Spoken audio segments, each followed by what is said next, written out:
We're about news, commentary, conversations, truth, liberty, and God. We stand for American values and our flag. We believe that the Constitution is a document that fortifies rights already given to us by our Creator. We will not apologize for our love of God and country, ever. We are Right America Media.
I think we need to get that Christmas scene back up there if we can. One, it's always nice to see a little Christmas scene. We want to see the chipmunks and the squirrels hopping around. Better than watching the crowds at the mall. Boy, have you been to the mall recently? Yes, I have. Yeah, it's. Tis the season for consumerism. Welcome to a brand spanking new edition of Granite State Live. Great to have you along on this Tuesday evening, the 9th day of December, 2025. I'm your host, Keith Hansen, the unapologetic contrarian conservative, heavily armed as always, never apologizing for my toxic white masculinity. My doctor considers it a pre-existing condition. I can't help it, folks. I was born this way. Never apologizing for my Christian faith. Our call-in number, if you'd like to be a part of tonight's program, toll-free, 833-603-TALK. That's 833-603-8255. And if you would like to join the program via video, you can do that as well. Just send an email to the production team, granitestatelive@gmail.com. Put the words video link in the subject line, and the production team will get that link out to you lickety-split. Julian not in the studio tonight, so we are going to dive right into it. Got a great show coming up for you tonight. Many of you know that I am decidedly and vocally anti-cannabis. For a number of reasons. Many of you who have been following my media, you know my background in law enforcement and as a trainer, and especially as a de-escalation trainer. We talk about response to individual behavior. I talk a lot about use of force, and you hear people talking about law enforcement officers using use of force. And to be honest with you, police don't use force. And armed, responsible private citizens don't use force. They respond to other people's behaviors. And so if a person is acting in a combative way, if they are posing an imminent threat to somebody's safety or their welfare or the safety or welfare of somebody else, then it necessitates a behavioral response action. And one of the big issues that I have with cannabis is this ever-increasing desire to push the THC levels higher and higher and higher. And it's really no surprise, especially now as the edible forms of cannabis and THC are becoming more and more prevalent. It's a lot easier to hide that. It used to be, you knew who was smoking the reefer because you could smell it. Today, with the vaping and with the edibles and the gummies and all the THC-laced garbage that's out there, people can be consuming this surreptitiously. You're not going to know that they're doing this. And of course, the emphasis now is to push the THC content higher and higher and higher and higher. So it's no surprise that the single greatest cause of psychotic breaks today is high-potency THC. And as a matter of fact, we've had that conversation here on air. So I am not a fan in any way, shape, or form of cannabis. I think it's a gateway drug. I think it's dangerous. A lot of people are going to disagree with that. And of course, that's where you have the opportunity to challenge me directly if you so choose. 833-603-8255. Coming up at 7:30, we're going to be checking in with Anissa Ponomariovit, and I hope I pronounced her name correct. Ponomariovit, I believe is the name. And we're going to be talking about the spending bill that Congress just passed to reopen the government had a time bomb of sorts in it, added by the Senate in the 11th hour. Included was a provision that the hemp industry says will ban 95% of hemp products currently on the market by next year. Now, we're talking about hemp products. We're not talking about the THC and all that. But where does one end and one begin? Because the bottom line is that cannabis and the hemp plant, whether it's THC or whether it's a CBD product, it's coming from, we got the wrong lower up on that one, it's coming from the same plant, and it's originating from the same plant, biological product. So what exactly is the difference between the THC and the CBD? What exactly is a safe product? And why are some people referring to this as, I love this, the most maha, of course, being Make America Healthy Again, why this could be the most maha thing that has ever occurred. We're going to be talking with Anissa. That'll be coming up at 7 o'clock. At 8 o'clock, we're going to be talking about Portland's socialist disaster. Does that serve as a wake-up call for Mamdani in New York City voters, and what the nation and New York City can learn from the social experiment in Portland, Oregon? Now, I had I'm not going to say distinct pleasure, but I visited Portland and Seattle 2 months ago. And the only thing that I could think coming from New Hampshire is that, wow, this is Joyce Craig's socialist utopia. Literally, people zombie-like staggering around the streets of Portland, higher than a kite, staggering around the streets of Seattle. It was not the kind of place that I would ever want to go and visit. I mean, I had to travel there for business, so be that as it may, I had no choice. I was there, I did what I had to do, and I got the hell out. And I was actually very happy about that. But not a kind of place that I would want to take a family. Beautiful area, beautiful part of the country. But unfortunately, the policies have completely destroyed those two states, Washington and Oregon. So we're going to be talking about the Oregoners, interesting term, with Dennis Neal, the author of the upcoming book, Oregoners. He serves as a spokesperson for Save Our Cities, an organization that is working to counter the effects of anti-business policies and ideological extremism on local economics. That'll be coming up at 8 o'clock.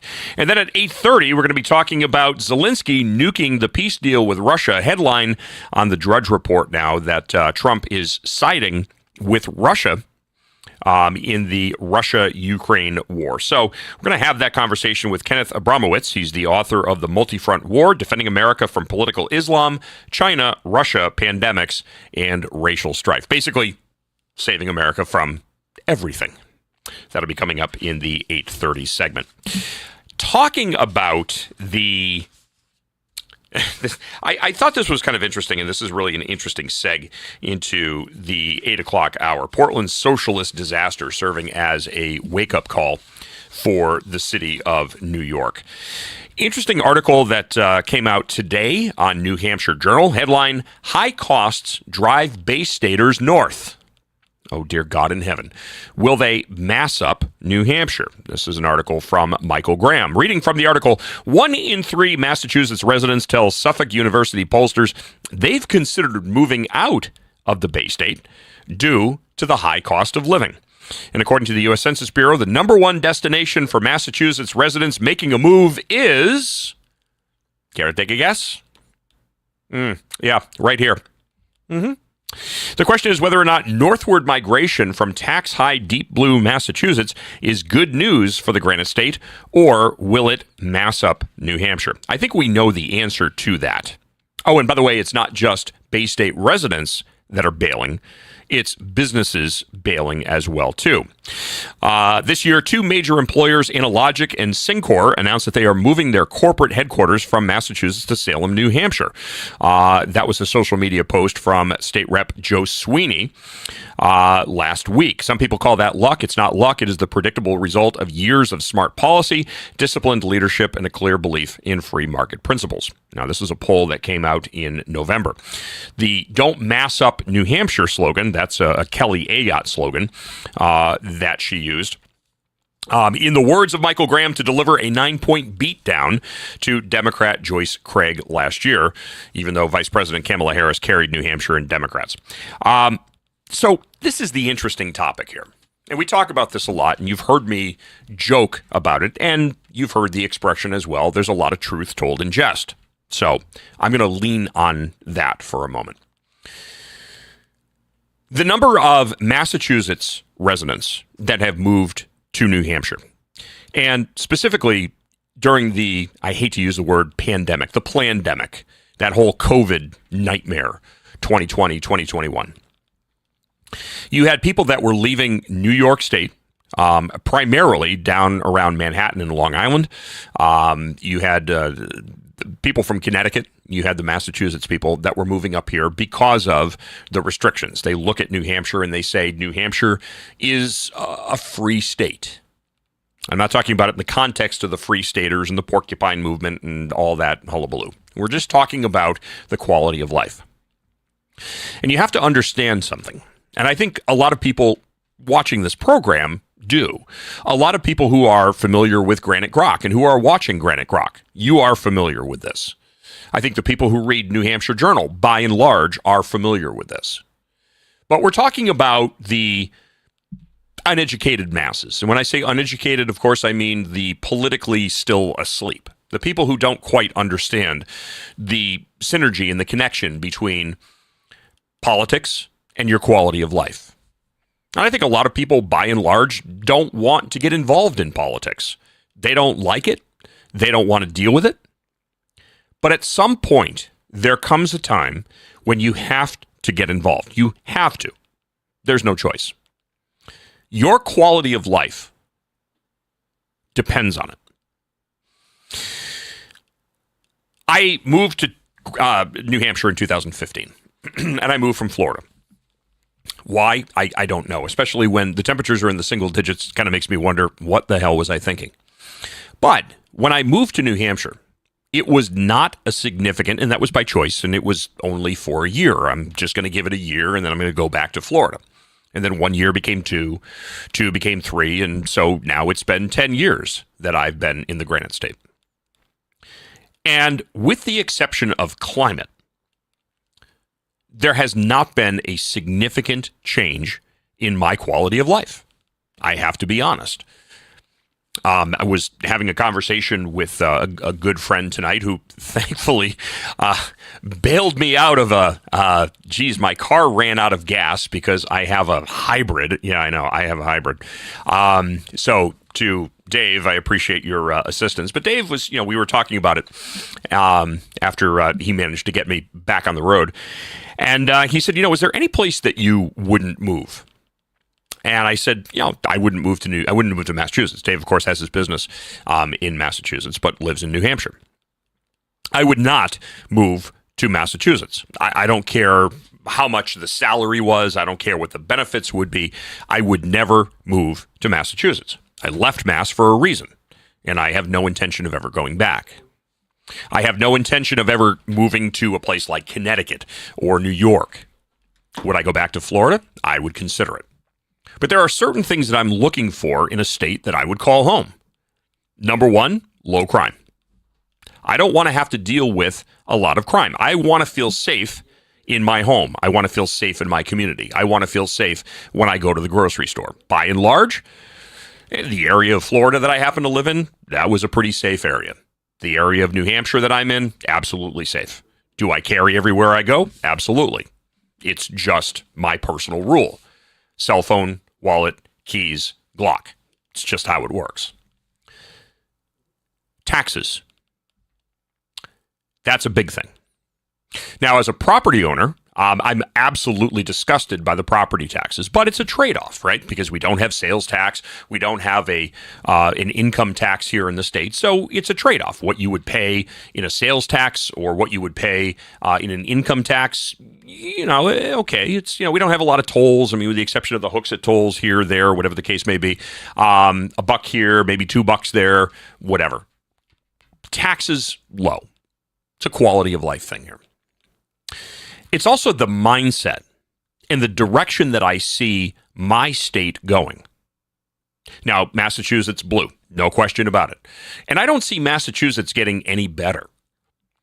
I see Massachusetts only getting worse. Now, of course, that pendulum has to swing, and sooner or later that pendulum, it reaches that apex, can't go any further, it pauses momentarily, and then it starts to swing back in the other direction.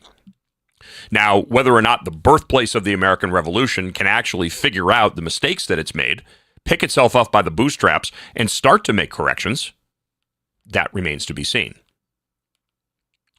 Quality of life and the future, what the quality of life looks like down the road. That's important. And there is a disconnect between people who stagger into a voting booth and what they perceive as their quality of life. Now, it's very easy to be a refugee. It's a hell of a lot harder to try to fix the problem. Now, for the people in Massachusetts who don't like what they have, the first question that I have is, first of all, how do you vote? Do you vote for a Republican government?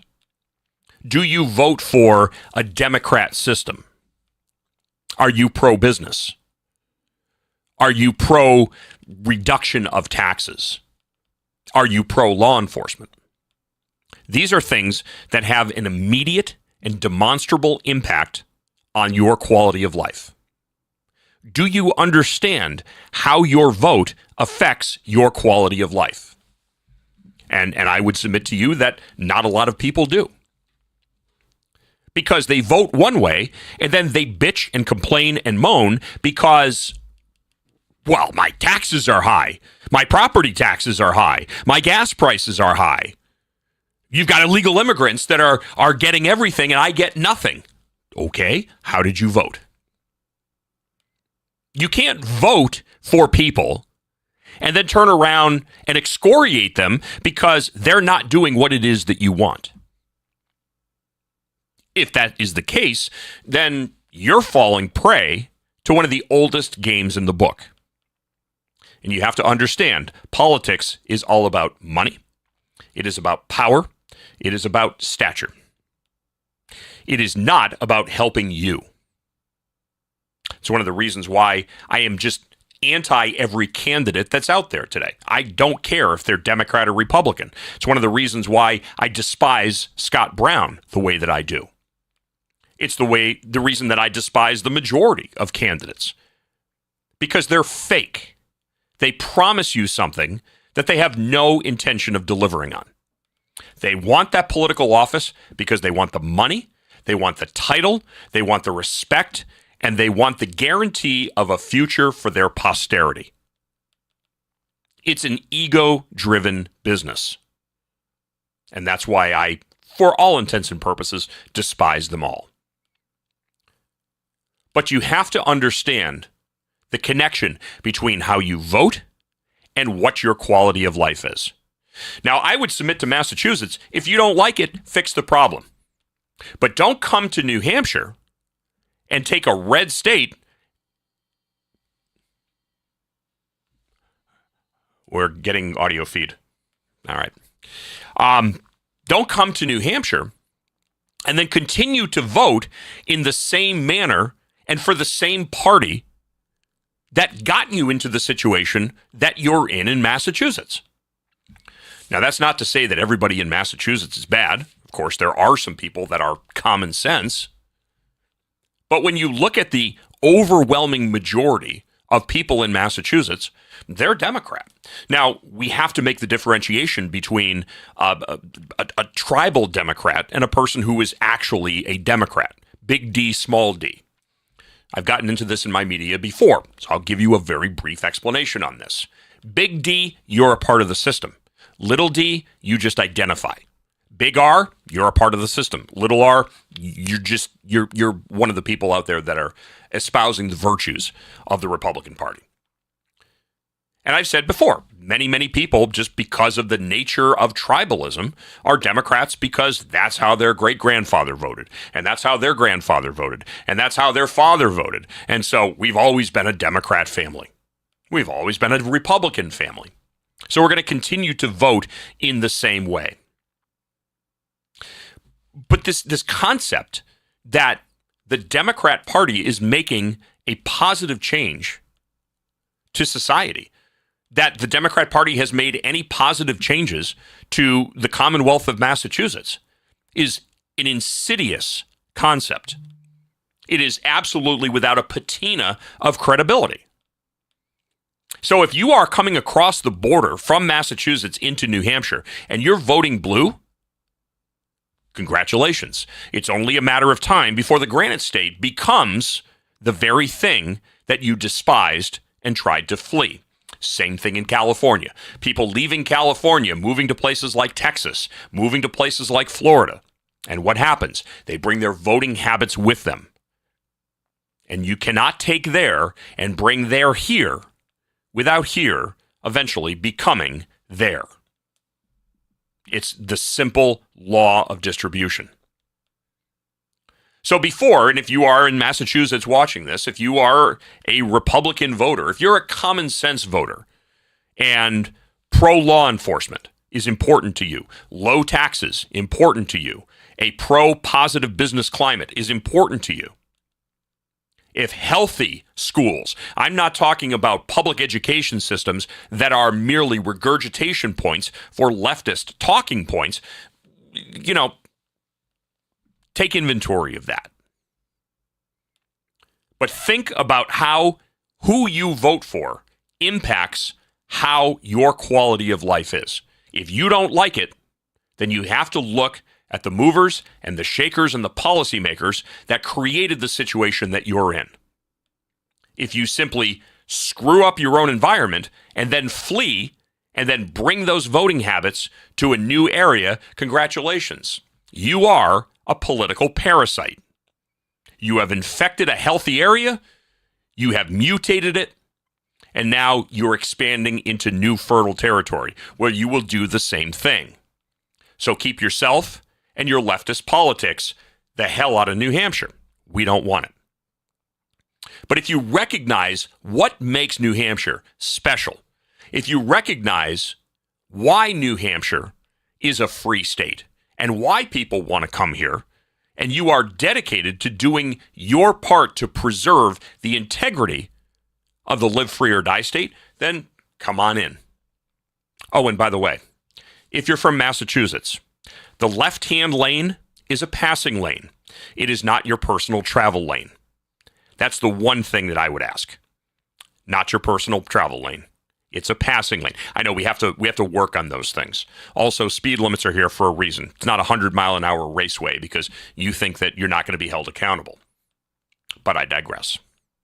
We are going to take a very, very quick break, and when we come back, we're going to be checking in with, and again, I'm going to hack her name up, and I apologize, Inisa Ponomariovic. I hope I got that correct. We're going to be talking about Congress doing potentially the most Maha thing ever by banning most hemp products. We're going to talk about that, differentiate between hemp, THC, CBD, all of those good things, and have a fantastic conversation with Inisa when Granite State Live continues. Much more after this. Don't go away.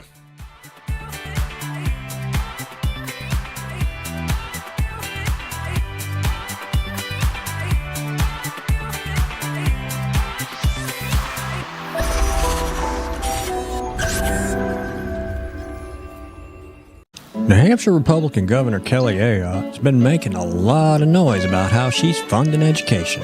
The Republican budget she just signed provides more money for education than ever before. She even bragged the other day that New Hampshire is top 10 in the country when it comes to funding our children's education, as if giving money to school systems has anything to do with learning. If you look at the math, and if you got schooled in New Hampshire, the odds are good it's not your best subject. It's the exact opposite. The more money we throw at schools, the less kids learn. We're committed to wasting money on an experiment that failed, unless wasting money to drive parents to homeschool their kids was the goal. We prefer to pick on Democrats, lower hanging fruit and all that, but our rhetorical woodshed doesn't discriminate. If that sounds refreshing, you need to check us out. This is Steve McDonald for Granite Rock, and we'll keep shining the light on them for you.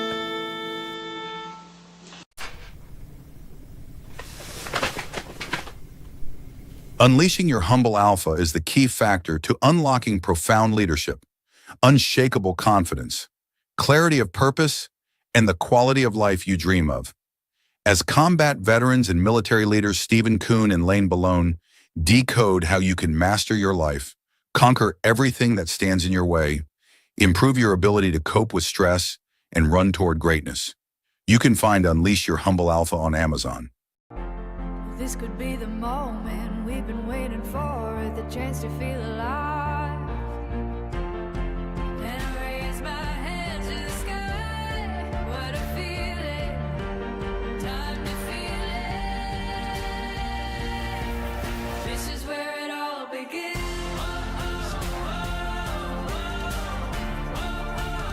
This is where it all begins.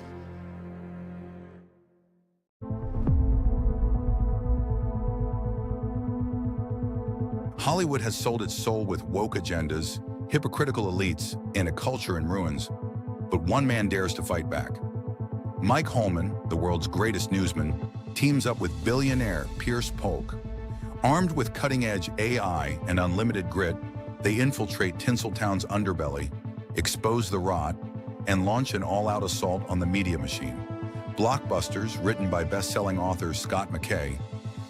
It's a satirical thrill ride to reclaim American storytelling and disrupt the oligarchy and ignite the spark of true culture. Because some blockbusters are meant to bust the system and save the silver screen, one blockbuster at a time. You can find Blockbusters in Amazon. Yeah, I know. Look at that. It's so sad.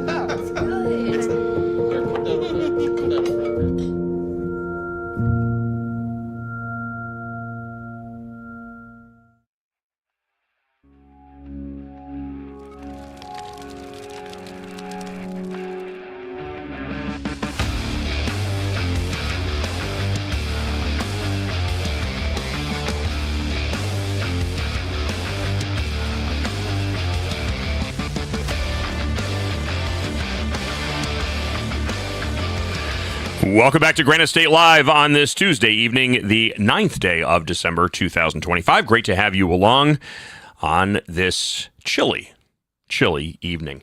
You know, this is one of the best times of the year, I have to be honest. I really, really, really love Christmas. It's my birthday, so, I mean, I naturally have an affinity towards it. But the problem is that period of time between Thanksgiving and Christmas, it just goes by so fast. It's like the blink of an eye, and boom, next thing you know, you're sitting, fat from eggnog in a pile of wrapping paper going, where the hell did the past 4 weeks go? They really, really fly by. But the good thing is that as soon as Christmas is over, New Year's comes, and then it is 3 months until spring. So we have something to look forward to. All right, so in this segment, did Congress do the most MAHA, that's Make America Healthy, thing ever by essentially banning most hemp products? Now, as mentioned during the opening portion of the program, and then also for those of you that have been a part of my media for the past couple of years, you know exactly where I stand on marijuana recreationally. You know exactly where I stand on medicinal marijuana. I have a different, viewpoint, so to speak, when we talk about CBD, when we're talking about the things that are non-intoxicating. And I absolutely do believe that there is medicinal value to the hemp plant. I don't necessarily think that you're getting all of the benefits by doing bong hits off the green leafy substance. I think that's an excuse for people that just want to go out and have an excuse for doing something that may still be illegal in their particular areas. And interestingly enough, talking about Massachusetts, now Massachusetts is starting to look at how they could go about undoing the legalization of marijuana and potentially now reclassifying that in a criminal manner, which, again, from the law enforcement perspective and the recognition that high potency THC products are the single greatest source of psychotic breaks here in this country, I'm all for that. But there's a lot of other value that comes from the hemp plant besides just the intoxicating effects. So to talk about that, I'm joined by Anisa Ponomariovic. How did I do on that last name, Anisa? Hello, you did great, except we missed few pronunciations. Inessa Ponomariovaite would be the full way to pronounce my last name. But I know it's hard. So my producer is laughing at me right now, so I'm just gonna. I appreciate the correction on that, and I do apologize for butchering that name. I looked at it about 5 minutes before the show started and said I gotta work out the variations here. So, but I appreciate your good spirit there. Thank you. No, thank you for allowing me to be here tonight. So you are the founder and CEO of Nisa's Hemp. So first of all, tell us a little bit more about what that organization is, what you do, and how you're involved in this conversation about hemp, THC, CBD, and all of the byproducts from the hemp plant.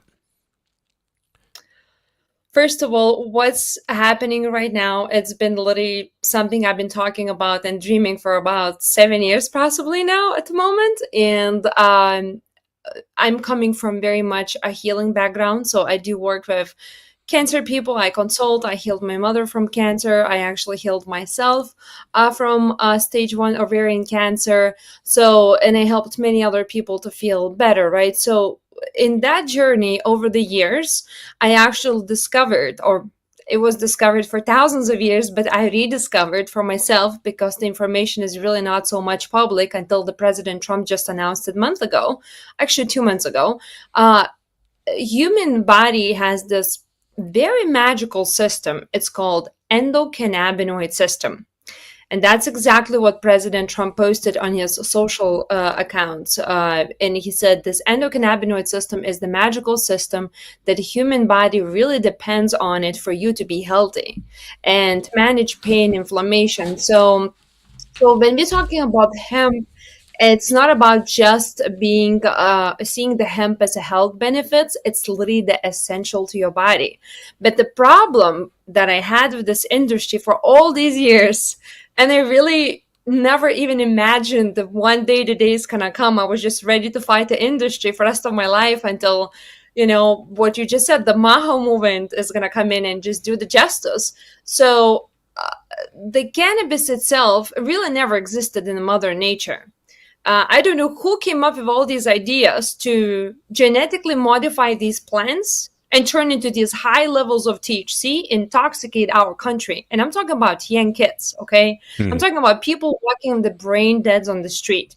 So this was represented for us for the last 5 to 7 to 10 years as a Mother Nature and all this beautiful plant that's gonna heal us. But they forgot to mention to us that it's actually genetically engineered, does not really give you a bunch of health benefits, except there's more harm than any good. And nobody really talked about a hemp plant and a true healing and what that really meant to our human endocannabinoid system. That is really the most essential system from the moment you're born. It's like that is the system that controls and regulates everything in your body. So this is really a big deal to me personally, because I've been always this brand that fought for the justice, that always truly believed that one day we're going to recognize the harm of the THC and we're going to recognize how much damage we have done, and hopefully that day is going to come in. And meanwhile, I just did the good work behind the scenes, and right now what's happening looks like we're going to be one of few companies left on the market because we always did what's.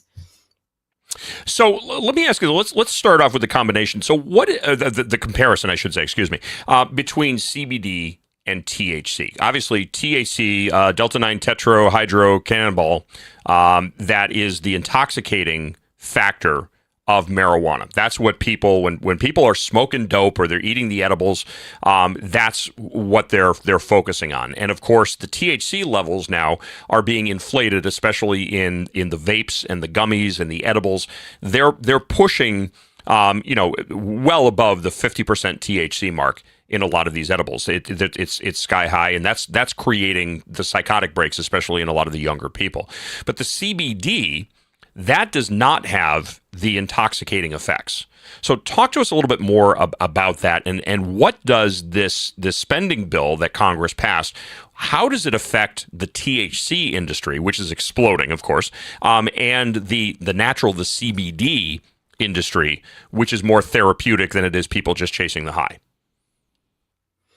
No, 100%. I would love to explain possibly just the basics to start, and that's going to cover most likely all the questions. Then you're going to take a raw plant that's been there for hundreds of years, not the one that's been engineered lately in the laboratories and all these genetically made seeds they grew plants from it and supplied all the stores in America. And if you take the raw plant, the THC levels were so low where you almost barely can even find them in the plant, right? And there's also CBD or CBDA, actually, what's truly are in the plant. And those are the things, the cannabinoids that actually our endocannabinoid system makes it. We already producing it, just the way we produce the minerals, vitamins we made from water, right? There's all these different chemistries happening inside of us. It's literally the same process, except it's never been studied enough. Now this new bill is going to allow us to study and research things more and better, which is great. So that was original idea, God's given idea for people empower the most essential system. It's called endocannabinoid system in the human body, so we can be healthy and keep homeostasis in our body 24/7. But what happened is these big companies came in. I even said these people who sold drugs, years ago. And if you're going to see who owns most of these companies is like the people that done all kinds of dirty businesses out there. They're not coming to heal you. They just want to make a dollar.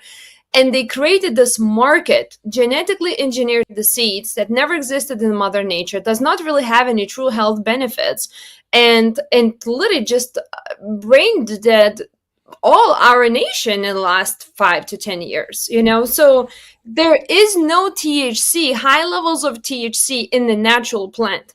The plant, in order for you to have that high levels of THC, you need to genetically engineered, modify the seeds and grow these, I call Frankensteins, right? Mm-hmm. And so that's the difference. But the CBD, so the THC makes you what you call high.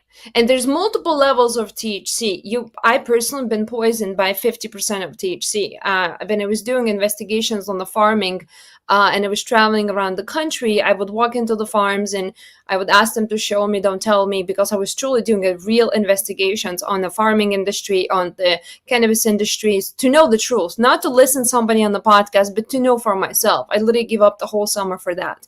And somebody didn't like me for what I was doing. And they just told me, this is your CBD capsules, try, this is a great product. I was actually driving into my hotel. I took the capsule, I ended up in emergency room. And the next day when I wrote my diagnosis, what happened to me, it says cannabis overdose. I didn't feel like I was overdosed. I truly felt like I was dying. And I have no idea how I was able to drive myself into the emergency room. I can't even imagine this is what's happening on a daily. Like, I truly thought I'm dying. But that's what's happening right now. As you go to the store and you purchase these 50 mgs of the THC and you just smoke or you eat or whatever you do, and if you feel the way I felt, I call this a zombie mode. Mm-hmm. And thank goodness the bill just passed. So the bill that passed now, is this affecting the THC industry, or is it affecting the non-psychoactive hemp and CBD industries only? Because when I think of hemp, I don't think of an intoxicating substance. I think of hemp as the fibers that are giving us the paper, that are giving us the, of course, hemp rope. That there's the fabrics that are made out of hemp. You have hemp seed oil. That you have the hemp seeds themselves, the non-intoxicating hemp seeds. So there are a lot of product, and it's a very, very useful product. And of course, prior to, I think it was in the early 1900s, you started to see the shift. The paper industry was trying to push the hemp industry out because the wood pulp industry was, there was a very, very, very big dollar industry back then. That's where you started to see the push. What's the movie there from the 30s? Reefer Madness, and there was this push that that marijuana was the devil's weed, and so everything was swept up in this. Hemp was hemp, period. Maybe you made rope out of it, maybe you smoked it, but it was bad, and we have to get rid of it. What does this particular bill seek to ban? The intoxicating THC materials, or the hemp products, or both? No, that's what we right now. The new bill just passed. It actually allows to have 0.4 milligrams of THC, which is beyond extremely low, almost not findable amounts of THC in the entire container. So basically, all the products, even the CBD or hemp products that currently right now on the market, will have barely or any, I don't even know how they're going to make it through, because to be honest with whatever the standards right now, none of them are complying with this new bill at this very moment. And I'm sure companies might try to do something. The companies that always done good and always wanted to do good, they're just going to stay, and they're not going to face anything here. So, but the companies are focused on this massive, what you call get people high.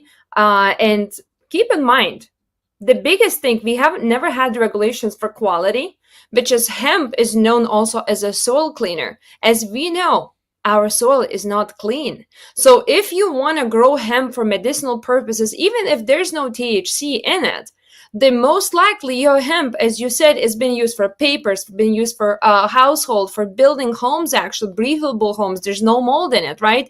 You can create clothing out of hemp. Hemp is one of the most essential elements to inside out human body. You can literally survive for the rest of your life. You can eat, you can empower your body, you can sustain yourself, you can sustain your cattle, you can sustain your land, clean your soil. Hemp, you can do everything.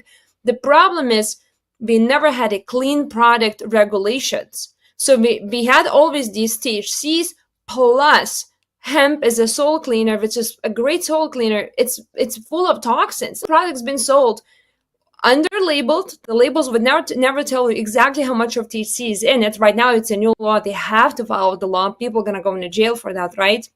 If they don't, which is great news for the country. And at the same time, I really hope they're going to put additional, regulations for quality control, because it's very, very hard to grow truly, truly clean medicinal hemp, because by nature, hemp likes to suck everything around the soil and just as a sponge to hold everything in it. So that's the hard part, to grow actually hemp in a medicinal way. So this would essentially ban on a federal level anything that has more than 0.4 of a milligram total THC on a federal level. But this would not, if I'm understanding you correctly, this does not ban industrial hemp, only the THC product. Yes, correct. Exactly. It does ban 0.4 milligrams per container. So if your container is more large, that's it. Like, you need to figure it out. Like, this is such a small amount where you basically have nothing, but there is no toxicity for your brain. It's all these medicinal properties for you to feel good, to reduce your inflammation, to take your pain away, to actually prevent your immune system from, any kind of type of possible damages. It's nothing but the pure health benefits that's actually going to be exposed to the market as of next year, November. So this legislation would not have a negative impact on the intoxicating CBD, only the THC. Is that correct?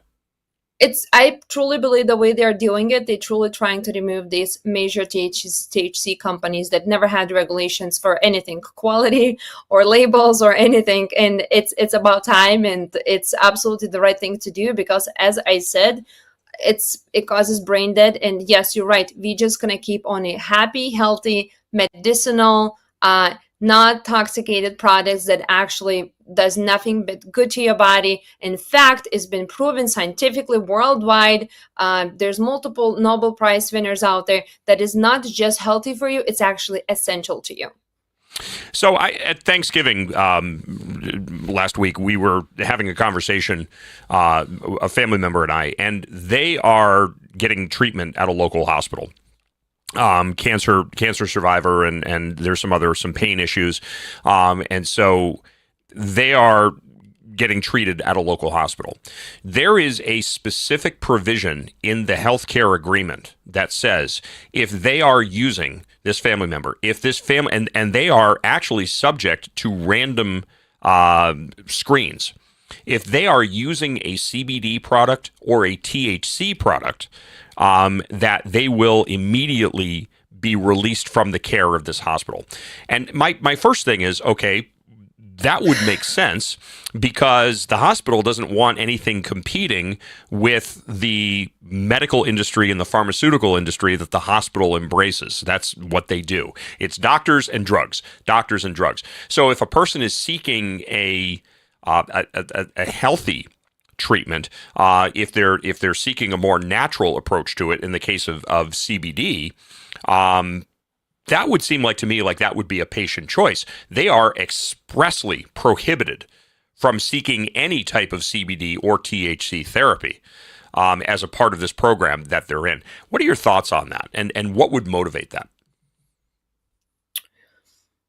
I truly believe there's a lot of policies because I'm in a health space myself. I actually own the medical facility, and I deal with real science, real data, real blood work, real life cases. And I can say this, that their hospitals are given a protocols what they can do and what they cannot to do. It's very simple. And if anything that's outside the protocol, the doctor, if they don't practice what the protocol is, which is drugs or whatever the rules and regulations, the doctor is not allowed to participate in that business, in that hospital. What is the motive? I can possibly see multiple. One, it could be possibly that one or another industry, pharmaceuticals, would want to have a hand on CBD first and control the market before they kind of release it, which is, I kind of had a theory and feeling about this because CBD currently is patented as a drug at this very moment by Food and Drug Administration. So I think they're trying to classify exactly and figure out what is going to be agenda, how they're going to regulate, how they're going to make money. Until then, the hospital has these protocols. And keep in mind, most hospitals are controlled by pharmaceuticals. It's like by the higher power, right? So they can't really do exactly what they want to do. Just like during the COVID times, like they've been told what to do. It's like, this is the protocol you're going to follow. So this is going to be really interesting what's going to happen. But the most important, what we need to understand, and this is what really, really upsets me, that what the President Trump posted on his socials, he didn't say about the CBD just being this wonder medicine that's been around for thousands of years. He said that your body does have endocannabinoid system that already makes this product basically inside of you. And when you lose that product within age, right, through inflammation, stress, oxidative stress, you need to refill your tank. You need to add more to it. Otherwise, you will be deficient. As a result, when you're deficient, you might be depressed. You might do inflammation skyrocket. You might be, your sleeps is no regular cycles, right? So he didn't say this is going to be greatest drug on the earth and this is what's going to happen. He also mentioned very important element in saying that this is going to be exposing a human endocannabinoid system. That means the medical school now need to accept a new fact that the central nervous system depends on endocannabinoid system. Do you understand that's literally going to shape entire the way our medical books are written about the health and how to treat the patients? Because the central nervous system truly depends on endocannabinoid system. And if you're sitting in a neurology, sorry, it's been a long day, neurology department, you're not going to know what endocannabinoid system is. How are you going to heal the patient? So what the President Trump did, he also mentioned the endocannabinoid system. That means the medical doctors will have to know what is that kind of system is, and they will have to empower that endocannabinoid system with these plants and medicinal properties are given to us. Now, Anissa, I don't want to put on my tinfoil helmet here, but I guess I'm going to just put on my conspiracy theory helmet here for just a second. And that is, you talk about healing a patient. I don't believe that the current medical industry and doctors and the pharmaceutical. Maybe there are some doctors that have actually taken their Hippocratic oath seriously. But I think by and large, I think many doctors and certainly the pharmaceutical industry is not interested in healing. They're interested in providing long-term terminal management, meaning if you have a disease, if you have a condition, something like that, we're going to give you a product that you are going to be dependent upon for the rest of your life that is going to mask symptoms or maybe hide the problem but never cure it, because if we cure you, then we've lost a customer. Is this a conspiracy theory, or do you think that this is something that in the healthcare industry today, this is a barrier to people actually having quality remedies for whatever situations they happen to be dealing with or suffering from? Through all my companies in the last 8 years, I probably worked within anywhere from 10 to 1,000 people. And every single one of them, 98% of ladies said the same thing. I do not trust the doctors. They never helped me. They add me more medications, and they never fixed my problems. In fact, my health gotten worse. So I mean, that's a pretty large number, and this is just me sitting in Chicago being an ESSA, right? So I personally believe that seeing what people experience, and no, there is no such thing as intent to actually stop the customer. You want to have that every single month. You see what I'm saying? Mhm. Which is when we talk to our clients and patients in our facilities and consulting company, we literally ask them to make sure they go all the way through the journey where they never ever return back to the supplement industries, insurance companies, or their pharmaceutical doctors, or whatever they need to. We literally tell them they will never be a returning customer to anybody else. Teach lifestyle. We're gonna help them to heal within root of the causes, which just takes forever to find them, but we're doing a great job of doing that. And that's what I call a true healing, is when you not seeing the patient again. And you know what's killing our country is the greed. Because now we have over 300 million Americans are no longer just sick, it's a pandemic. Everybody's walking with the fatty liver. Our 9-year-old kids on the beach are literally walking with the fatty livers. Why we want to have so much money? Let's heal what we have right now. There's another 100 million people going to be born in the next 5 to 10 years that we will need to heal, because just through the vaccines, how much damage we done through the DNA. Like, we already see that. It's been loud and clear what's been happening. So we have a lifetimes of lifetimes how much money we can make just by healing people and never returning them back to any kind of type of subscription model to pharmacy, even holistic doctors, right? Because there's so much work needs to be done on this earth, and nobody considered that to even make money the right way, right? So that's the sad part. No, I personally don't believe the doctors has the best intention. There's no asked. So, and just a point of clarification on this. So, if a person is in an occupation where they would be subjected to drug screens, if they are using a CBD product, that will not cause them to test positive for marijuana, correct? 100%. That should be the case. But again, you're dealing with the biological body. So sometimes your body, even taking too much oregano, can trigger that endocrine system, because you remember you make almost the same thing as in the plant. So our bodies produces these tiny kind of cannabinoids. Like hemp plant or myself, I'm barely any difference between us. You see, but again, we have to separate. Are you talking about THC? We're not talking about THC. This is outside the picture. We're not touching the subject. It's never been part, has nothing to do with the mother nature. It's all engineered stuff that never supposed to be here in the first place. But if you're talking about true medicinal, a hemp plant, what the scientists find out that we basically produced these indigenous ones, same ones as almost the same ones as the plant makes. They are mimicking. They're almost the same thing. So I believe that's what's happening. All right. This is, listen, I really appreciate the opportunity to have this conversation. And I think I'd love to get you back on again to talk a little bit more about it in depth, because I don't think we really did a good job of even scratching the surface in the short time that we had here. But Anisa, I want to thank you so much for your time this evening. And Nisa's Hemp, if people want to learn more about this, what's the website they can visit? The easiest way is to go Nesas Hemp, NESAS, which is nesashemp.com. Easy to find us online. All right. Anisa, thank you so much for your time this evening. God bless. Keep up the good work. Keep in touch, and we'll get you back on again soon. Thank you so much. All right, thank you. All right, we're going to take a very, very quick break. When Granite State Live continues, we're going to be joined by Dennis Neal, author of the upcoming book, Oregoners. Can the Pacific Northwest serve as a lesson to the people in New York, especially now with the upcoming mayoral administration of Zoran Mamdani? Well, that remains to be seen. Dennis Neal will join us, and Granite State Live continues right after this. Don't go away.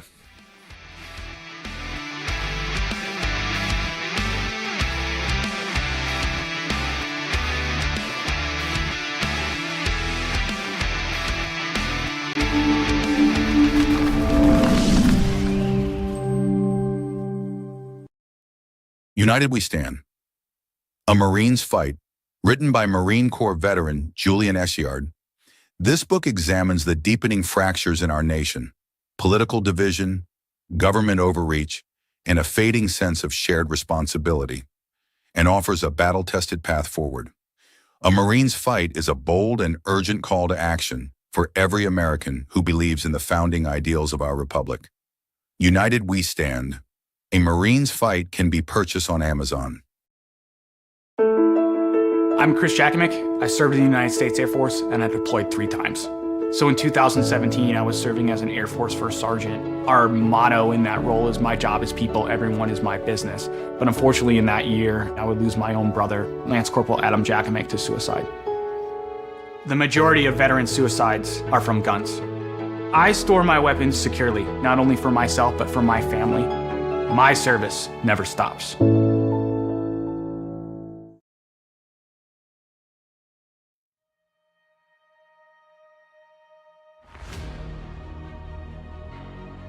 In a nation divided, in a time of shadows, and rises a call that echoes through every valley, every church, every heart that still believes in truth. For Christ and Country tells the powerful story of conviction, courage, and unwavering faith in the face of opposition. It is the story of a man who refused to bow. In these pages, you'll witness a modern struggle for truth, a stand not just for one man, but for every American who believes that faith still matters.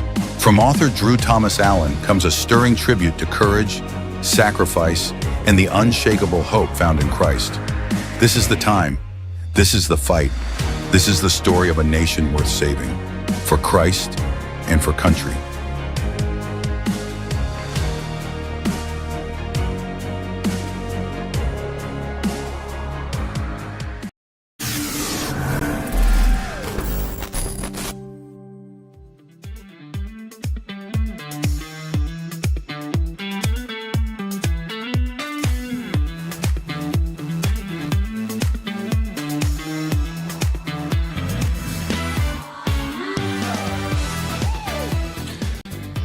Well, thank you for that little glimpse of that. Was perfect. Look at that. We had some cute little deer running around. It just makes me think of Marissa Tomei's little monologue there in My Cousin Vinny.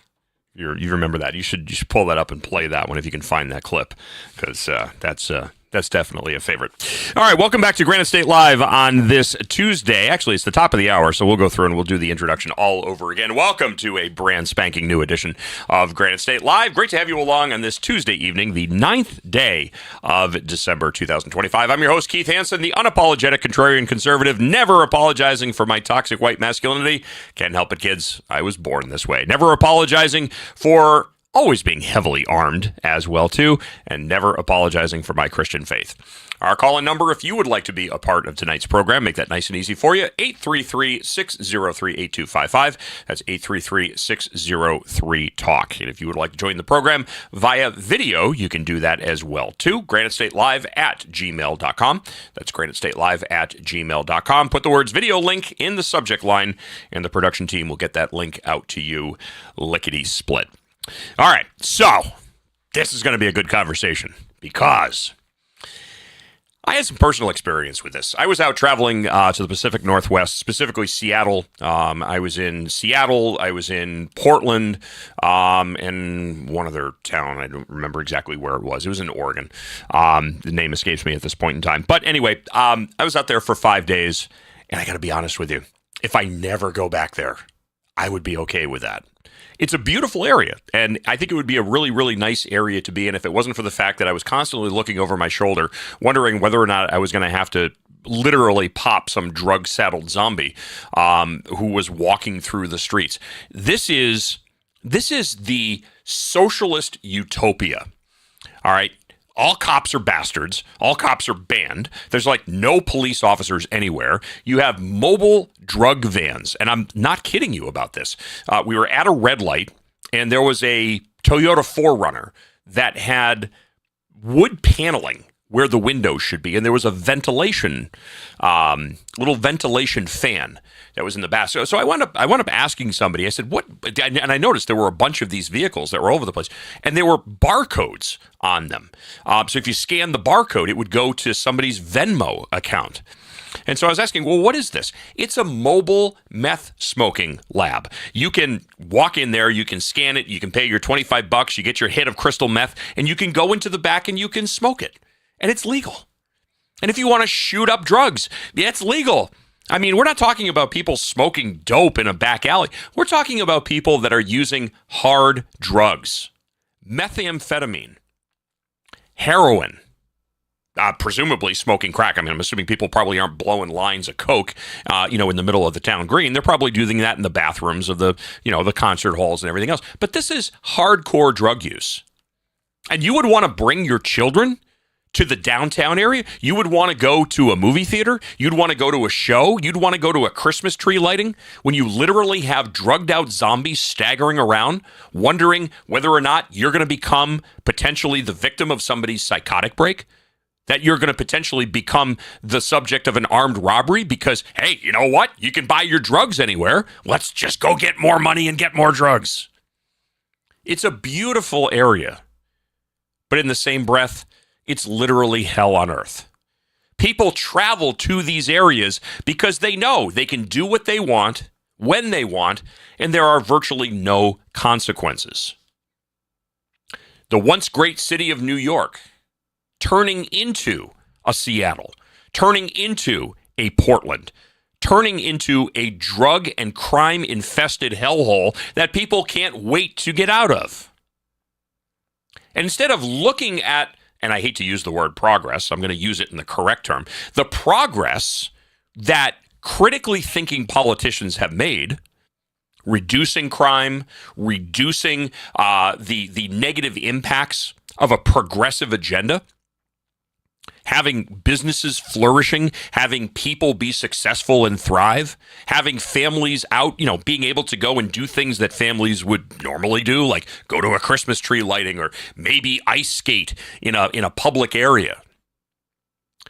They turn around and vote for somebody like Mamdani that is literally going to take anything that was good about the once great city of New York and turn it inside out.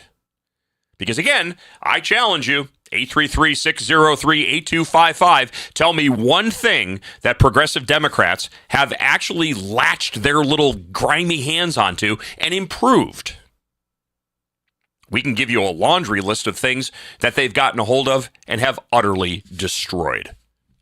Dennis Neal, author of the upcoming book Oregoners, is an award-winning journalist, media strategist, advisor to senior executives, and the host of the What's Bugging Me podcast on the Ricochet Network. I love that. What's Bugging Me? I don't think there would be enough time for me to do a podcast on What's Bugging Me, Dennis, but what's bugging you? Welcome to the program.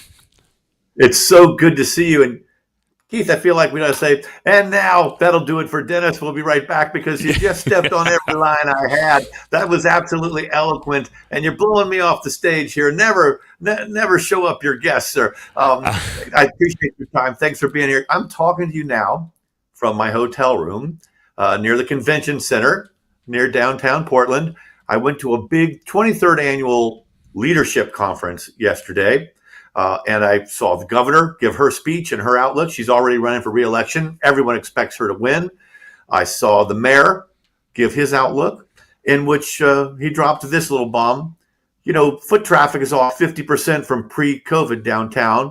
You've got 3 major hotels all in receivership. The mayor, this brand new one, just opened up, and 3 months later, boom, taken over by the bank.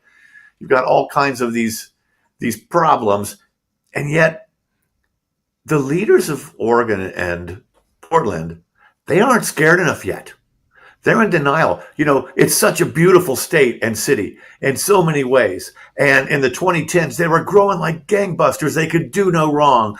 And then in the more recent 5 years, they've raised income taxes of all kinds, and the quality of life has plunged. Fourth grade reading and eighth grade math, or vice versa, are at the national lows, despite spending more per capita than the national average. Homelessness in Portland metro region, 4 times the national average per capita. Second highest tax rates of any city in the country after only New York. But as even Portlanders were telling me this week, but we're no New York City. Crime rampant.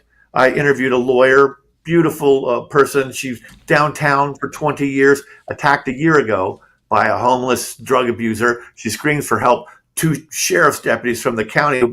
The nation city has so few cops rush and save her. Otherwise, it would have been even worse. She moves out of her office and never moves back ever again. Vacancy rates almost near 40%. I talked to an expert today at breakfast who said, I criticized the mayor. I went up afterward and interviewed him, asked him, what do you mean that foot traffic down 50% since pre-COVID? It's going to take till 2030 to get all the way back up? That's not aggressive enough. Set a bigger goal, a sooner goal. He said, you don't want to fail because there'd be so much pushback. But I disagreed with it. And then I talked to an economic expert about it. And he said, look, with the vacancies in these huge office buildings like Big Pink, 42 stories, just bought for only less than $50 million after selling for almost $400 million in 2015. He said it's going to take us that long to get foot traffic to fill up all of these big vacancies in these storefronts. So this is a city and a state in trouble.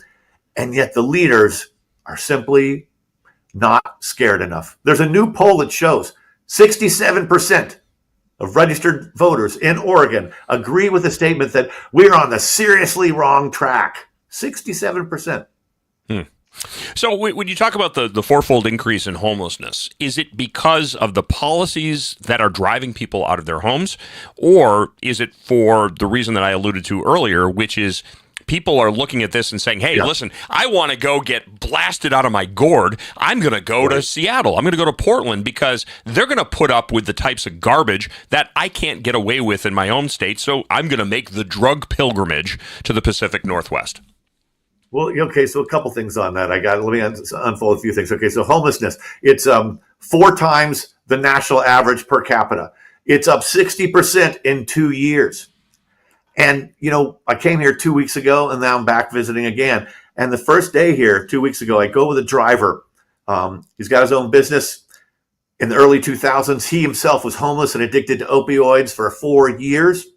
And he told me something that I hadn't thought of before. He said, if you want to end homelessness, make it as absolutely miserable as possible. Here, we make it as comfortable as possible. The county hands out tents and tarps.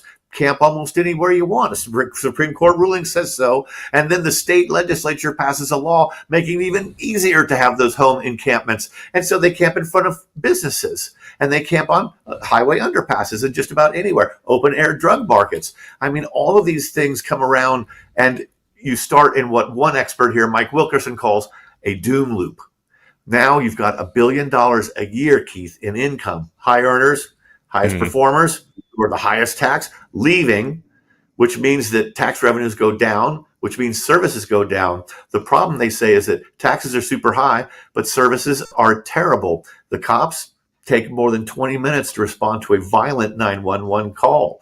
I had lunch with a guy today, a lawyer, John DiLorenzo, who's filed a new petition. He's raising thousands of signatures to get it on the ballot, saying Multnomah County, which includes Portland, is so bad at prosecuting crime that we now hereby approve giving any victim of a property crime $2,500.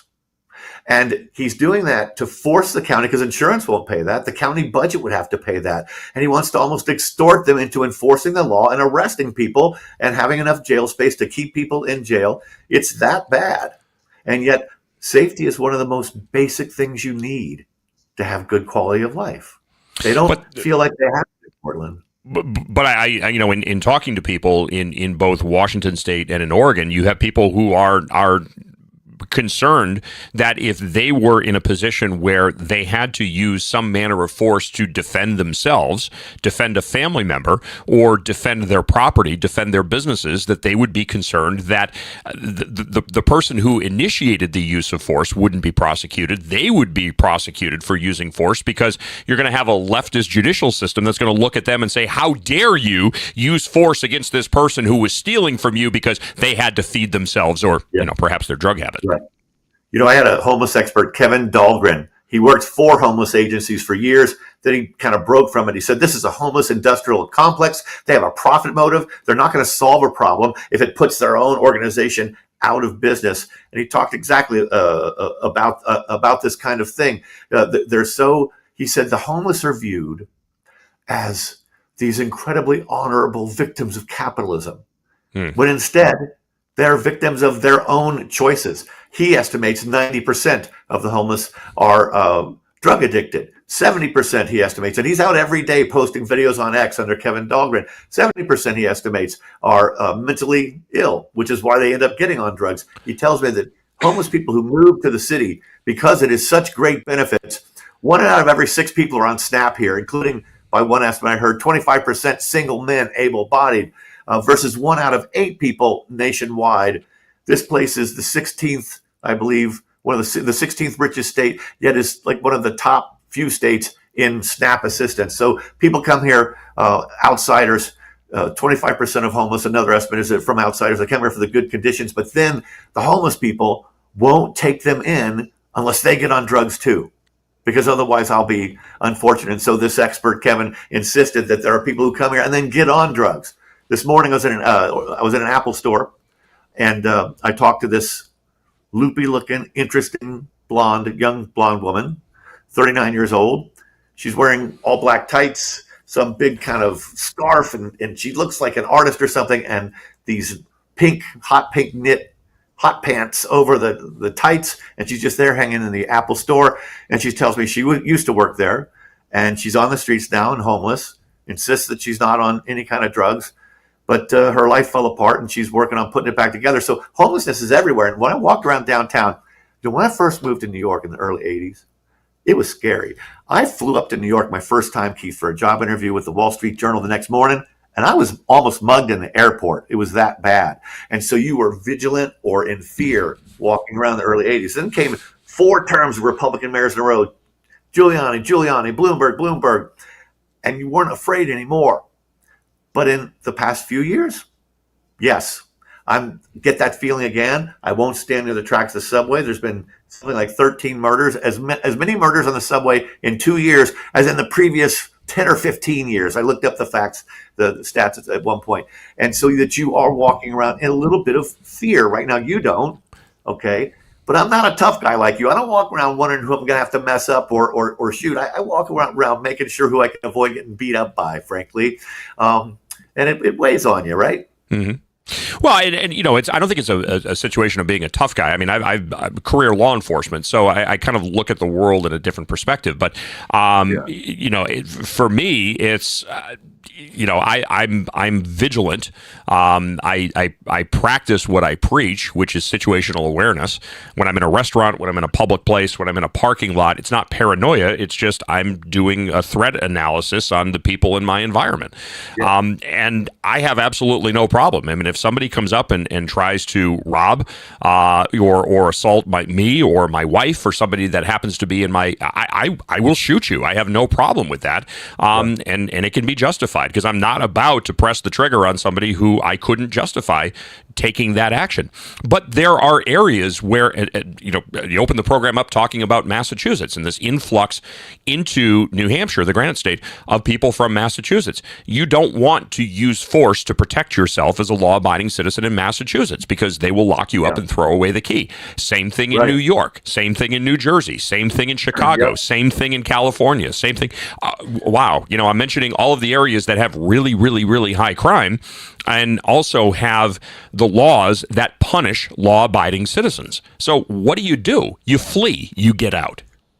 Right. Many years ago, Al Pacino was in a movie called and justice for all, about the crooked justice system in New York. And there's a scene in the courtroom where a defense attorney says, oh, let this guy go, because really he wasn't trying to hurt anybody. He was only trying to take his money. And it was that lenient attitude, where if some robber comes to you and has a gun on you, you should assume he wants to kill you and shoot. You see a lot of footage on X from Latin America where they're pretty free to go after those criminals. A quick word, though, about cops. So 2020 happened, George Floyd riots. Portland, like 2.5%, 3% black population. Riots for over 100 nights in a row on how terrible the cops are. They cut the cop budget 25%. Cut to 5 years later, business owners are broken into 10 times a year, shattered windows, burglaries over and over again, harassment from homeless camps. Half of the fires in the city, another source told me, are started by homeless people accidentally or otherwise. Cops are now at only 800 in a city limit 650,000. That is 1993 levels. And there's a new proposal that a guy I talked to, Dan Levy, is working with a group. They want to get signatures again to get this on the city ballot. And that says we want to hire 1,200 a total. We want to hire 400 more cops, 50% increase. This would bring the 1.2 per 1,000 people cops up to 2.2 or 2.0, kind of a national average. Where are you going to get the money? Well, there's this climate change fund. They passed a new tax. They thought they'd raise about $30 million a year. It's bringing in far more than that. It's got a surplus of almost $250 million. So, and yet they're just continuing to collect every year because they're not spending it, because they just give the money in NGOs for climate change. Oh, let's focus this money in neighborhoods that have been neglected in the past, that have been more affected by climate change. How is it that climate change affects a black poor neighborhood more than a rich white neighborhood? I don't understand that. It doesn't. It's just a slush fund for handing out money to NGOs. It's just craziness. Well, you talk about the businesses that have been broken into and had their windows smashed and vandalized.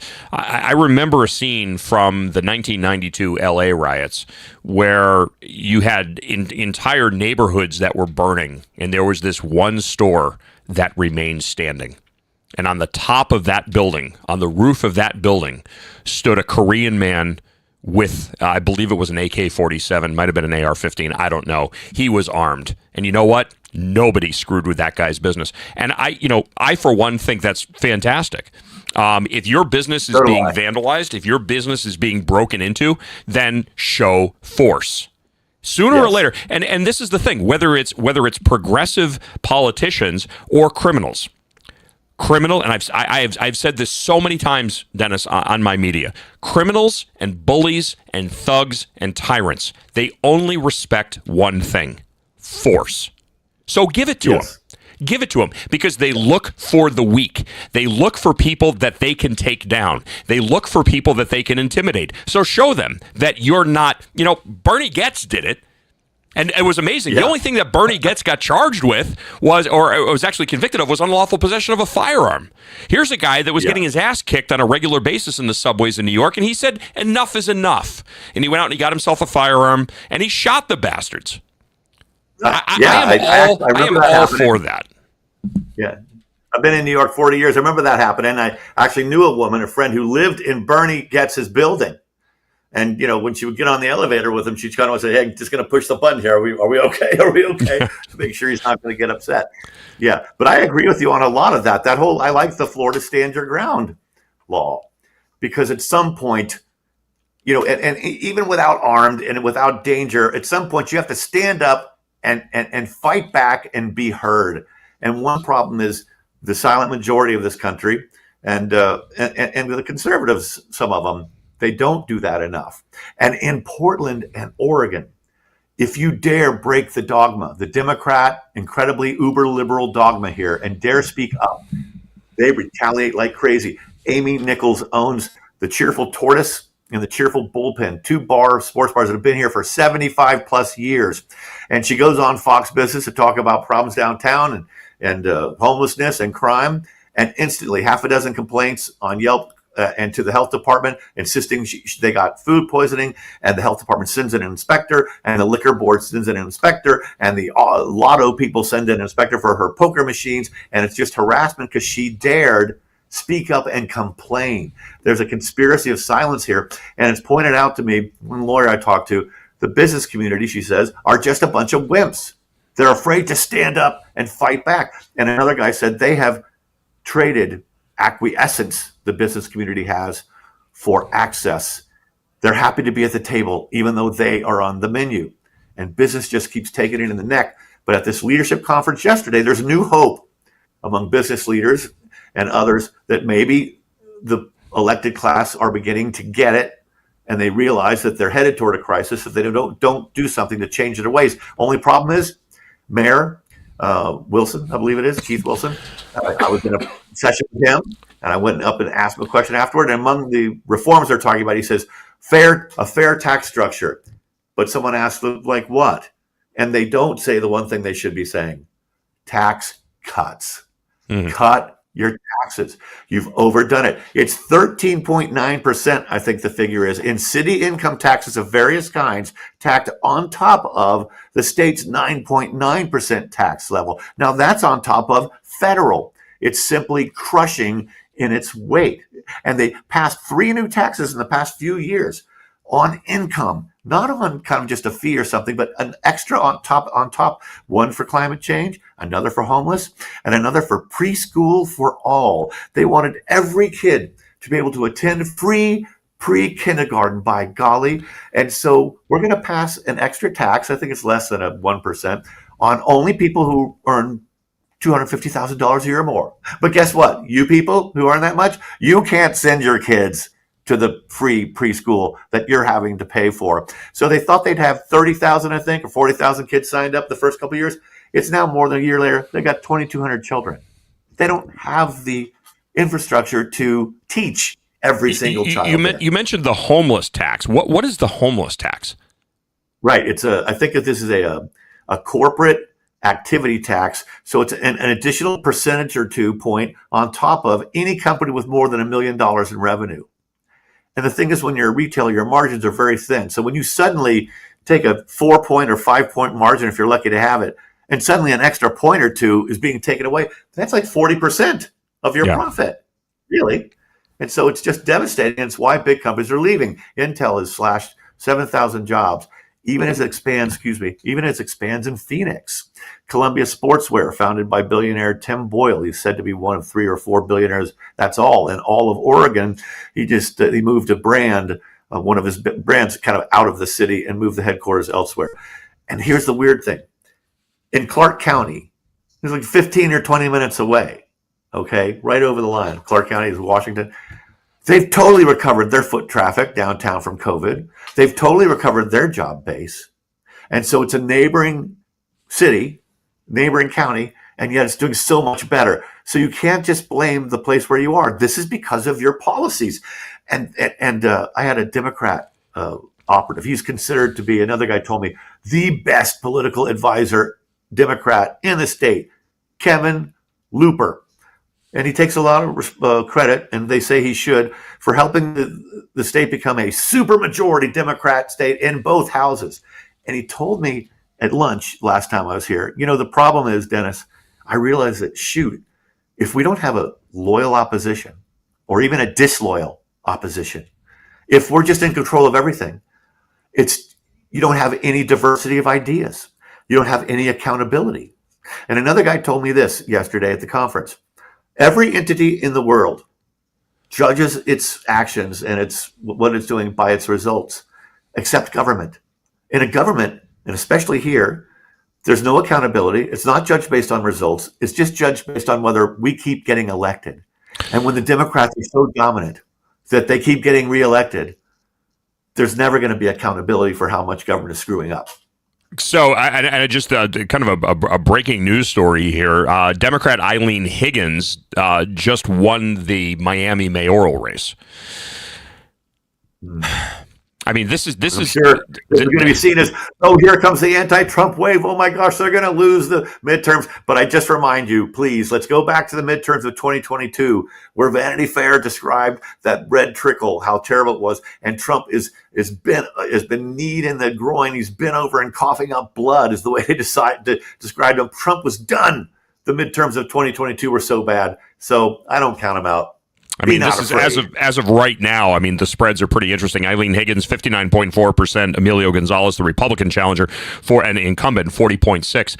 I mean, that's a pretty big spread. You look at Miami, you look at Portland, you look at Seattle, you look at New York, you look at. I mean, this does not fare well for these cities. What are these cities going to look like in 2 years, in 4 years? I mean, let's take the midterms and everything else and focus. Did you say she defeated the incumbent? Eileen Higgins defeated Republican Emilio Gonzalez, Miami city manager who has been endorsed by Trump. Oh, I see. City manager. Okay. Wow, I'm surprised because Miami is such a Cuban vote, and legal immigrants usually dislike the Biden border policies, let all the illegals in because the legal people followed the rules to get here, So that's kind of surprising. And I'm sure the New York Times is going to make hay with that tomorrow. It's going to be interesting to see what happens, especially in New York. And I found it very interesting that Mamdani goes into the White House and has this chuckle fest with Trump, and they walk out like buddy. Yes. It just kind of makes me wonder what the hell's going on there. But you know what? Hey, listen, for you, with your What's Bugging Me podcast, and here, it certainly gives us lots of fodder to talk about. Yes. The conservative talk media industry. It's like Christmas morning every morning. The progressive left keeps giving us all the talking points we need. Dennis, Dennis Neal, I want to thank you so much for jumping on the program.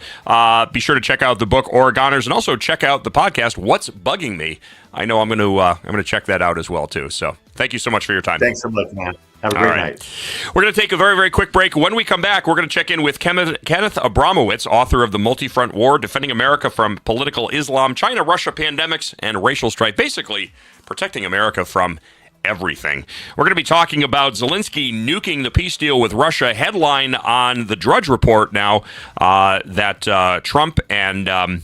I'll actually give you the headline directly here. It's Trump sides with Russia in Ukraine war, Christmas deadline, and Europe turning on the United States. Oh, all kinds of good things coming up. So we're going to have that conversation with Kevin Abramowitz when Granite State Live continues. Don't go away.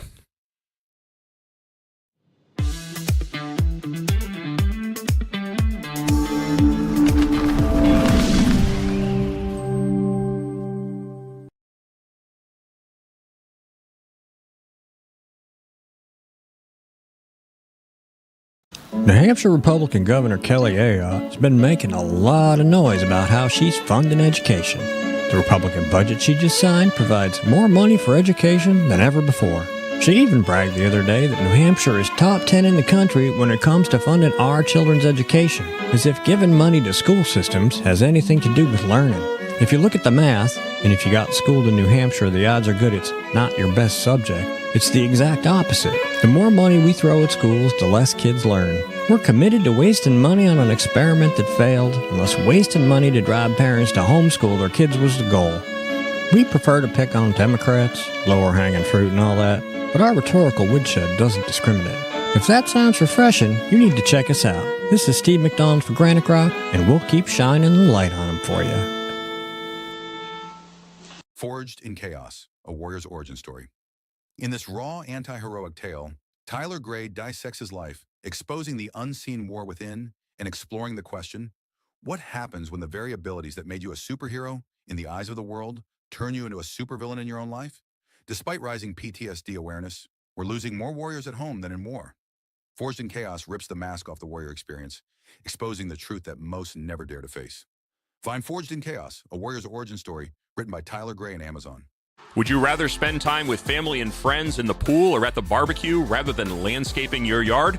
Well, Augusta Lawn Care is here to help you with all of your landscaping needs. Proudly serving Southern New Hampshire, we handle everything. Weekly mowing, spring and fall cleanups, bush trimming, mulch installs, lawn treatments, aeration, dethatching, and even snow plowing and salting when the dreaded winter hits. Call Augusta Lawn Care today and let your yard be the best looking yard on the block. Call 603-331-4768. Augusta Lawn Care, locally owned, professionally done. Call 603-331-4678 or visit us online at AugustaLawnCareServices.com/Londonderry. That's AugustaLawnCareServices.com/Londonderry.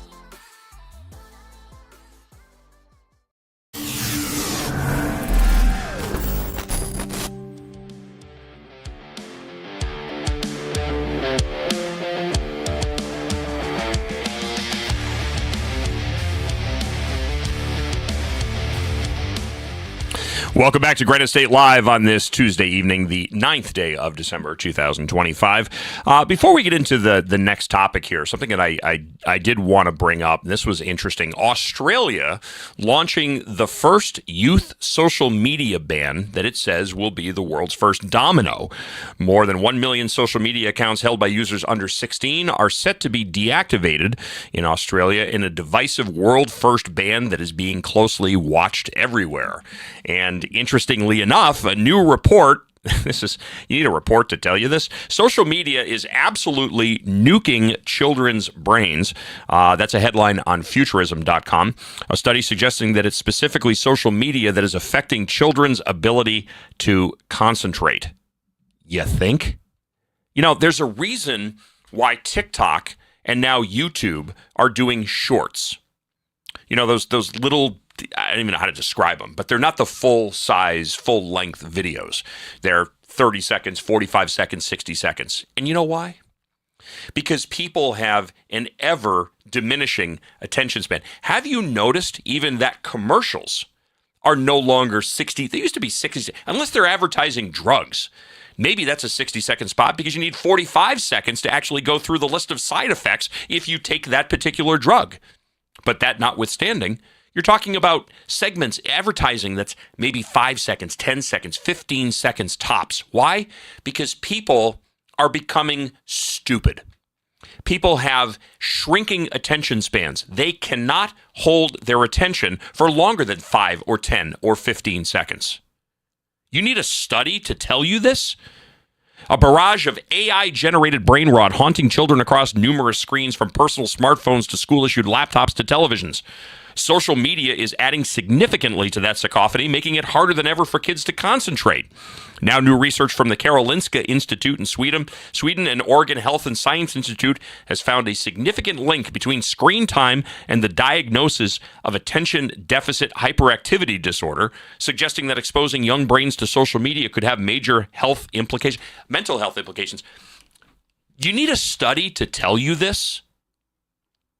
The pandemic was one of the worst things that could have possibly happened to kids, not because of the pandemic, but because of the isolation of these kids and the dependency on screens. If you are a parent and you have the ability to break your child's addiction to a screen, for the love of God, do it. Have them actually go out and enjoy life. There is a world outside of TikTok and YouTube and Roblox. Why the hell you would have your kid in front of a screen on Roblox when your kids are being solicited for nudies? You think this is an exaggeration? No, it's not. This is corporatism at its worst, because it perpetuates environments where pedophiles and perverts love to play. Yeah, keep giving your kids screens. We're going to see how well that works out. All right, but of course I digress. All right, as I had mentioned earlier, the headline right now on the Drudge Report, and I just want to pull this up because, of course, it's ever-changing, but I think this is going to be one that's going to be a topic here for quite a while. This is currently Trump siding with Russia in Ukraine war, Christmas deadline, Europe turning on the United States. Zelensky now nuking a peace deal with Russia. The war won't end if Zelensky remains in power. I think one of the big questions here is, how has this guy managed to stay in power as long as he has? And to be honest with you, my question is, why hasn't this guy been taken out yet? I figured there would have been an assassination a long time ago. Kenneth Abramowitz, author of The Multi-Front War, Defending America from Pretty Much Everything, Political Islam, China, Russia, Pandemics, and Racial Strife, joining us on the video feed. Kenneth, great to have you on the program. Welcome. Am I out of line here by asking why Zelensky hasn't been taken out as of yet? Well, you can also ask, why hasn't Putin been taken out? So, I mean, this war has been massively damaging to both countries. But Putin did start it and thought he was going to end it in like 2 weeks, and it ended up being an albatross around Putin's neck. And Zelensky's done his best to maintain the 80% of Ukraine that he still has. So I would say the war is a disaster for both leaders, and but it's an extra disaster for Russia. Russia didn't have to do this. Russia's only the largest country in the world. They have 11% of the landmass. They've been fighting for 1,000 years, conquering, and they just can't seem to stop conquering. And so they got themselves into a mess. So both leaders, I think Putin's in bigger danger than Zelensky, frankly, because Putin, everyone has their knives out in Russia. And if Putin compromises too much, they'll kill him. And if he doesn't compromise, they'll destroy the Russian economy and they'll kill him. So I think Putin's in bigger danger than Zelensky. Let me ask you this. What if the United States just takes a hands-off approach on this? What would the outcome, the negative outcome, be for the United States if we just said, hey, listen, you know what? Not our circus, not our monkeys. We don't want to be involved in this. Why are we playing referee on this? And why are we taking sides, period? What would be the benefit if we said, you know what? We're taking a hands-off approach on this. Well, bear in mind, there's around 10 kinetic wars going on in the world today. And if you're America, you have to win all 10.